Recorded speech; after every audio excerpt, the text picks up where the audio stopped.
गीतों के रानी ददरिया कहा जाता। और ये ददरिया ला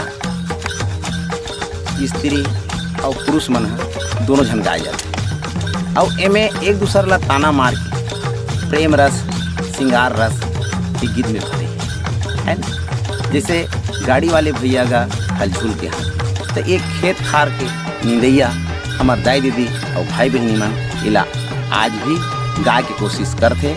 लेकिन अब आधुनिक युग में ये गीत के चलन बंद हो गए। एक सेती हमार शिक्षा विभाग ये ददरिया ला उभारे के सेती धरोहर नाम के कार्यक्रम है, जिला उभारे के सेती ये ददरिया ला गवाए की कोशिश करत है। और ये ददरिया हमार छत्तीसगढ़ के गीत की रानी कहा जाते। और ऐसा ददरिया में प्रेम भरे प्रसंग में एक दूसरा ला ताना मार के गाए जाते। तीरी रीरी डूमर दारा तय दरोगा बम के गोला, गाड़ी वाले भैया हले झूल के रही है।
जय जोहार, जय छत्तीसगढ़।